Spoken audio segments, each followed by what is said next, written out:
आज हम आपको 3 ऐसे साथियों से मिलाना चाह रहे हैं जिन्होंने एक ही रूम में रह के अपनी तैयारी को अंजाम दिया और एक साथ तीनों ही इस भर्ती में थानेदार बने हैं। तो हम शुरुआत करते हैं सबसे पहले आपसे।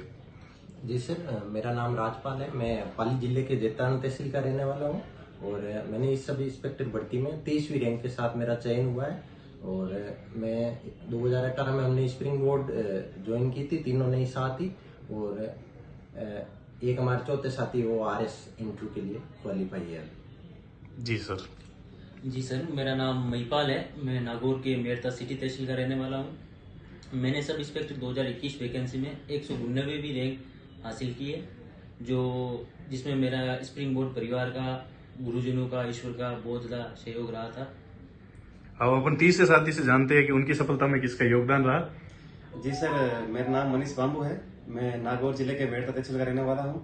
मैंने भी स्प्रिंग बोर्ड परिवार को 2018 में ज्वाइन किया था और उसी की बदौलत आज मेरा सब इंस्पेक्टर में 208वीं रैंक के साथ सिलेक्शन हुआ है। तो इसके लिए मैं स्प्रिंग बोर्ड परिवार दिलीप सर को बहुत बहुत धन्यवाद देता हूँ। और सबसे बड़ी बात यह है इन तीनों के बारे में कि तीनों ने एक ही रूम में रह के तैयारी की थी। जो बोलते हैं ना कि भाई एक से ज्यादा रहने पे डिस्टरबेंस होता है, तो उस क्युदंती को इन्होंने तोड़ा है। उसके अलावा मैं आपको एक और जानकारी बता देता हूँ। इन 3 के अलावा इनका एक और साथी है जो अब इस बार 2021 वाली भर्ती में RS वाली में इंटरव्यू कॉल है जिनका। तो होप वो भी SDM बन के निकले, तो फिर आपको बहुत ज्यादा खुशी होगी कि भाई 3 थानेदार के साथ एक SDM। तो जो मतलब जैसे आप अब तीनों की स्टोरी से सुन के पता चल रहा है कि तीनों ग्रामीण बैकग्राउंड से हो, तो कैसा लग रहा है थानेदार बनने के बाद? एक सडन फीलिंग आती है ना कि भाई हाँ, थानेदार साहब आ गए। एक नॉर्मल विद्यार्थी से आप बिल्कुल थानेदार बनते हो। हाँ, अलग ही स्थान मिलता है, बहुत मान सम्मान मिलता है और अच्छी फीलिंग आती है, बहुत ही बढ़िया।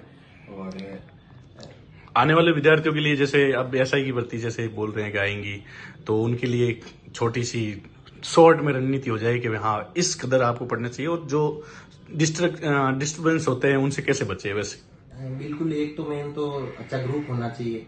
हमारे तो ग्रुप के बदौलत ही आज हम इस मुकाम पे पहुंच पाए हैं।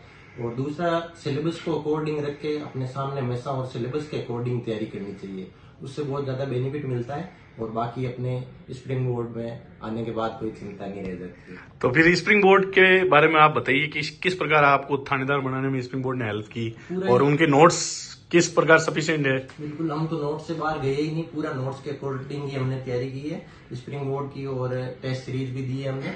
इसके अलावा हमने कहीं पे भी न कोई बुक्स पढ़ी, सिर्फ अपने नोट्स के अकॉर्डिंग हमने जो टीचरों ने गाइड किया उसके अनुसार ही हमने तैयारी की। और आज नहीं, वो लोग बोलते हैं कि आप बाहर की बुक्स नहीं है, ऑथेंटिक बुक्स नहीं पढ़ोगे तो आपका सिलेक्शन नहीं होगा, तो उसके बारे में आपका क्या कहना है? स्प्रिंग बोर्ड से ऑथेंटिक है ही नहीं। कभी स्प्रिंग बोर्ड नोट्स के अलावा कोई बुक टच ही नहीं की।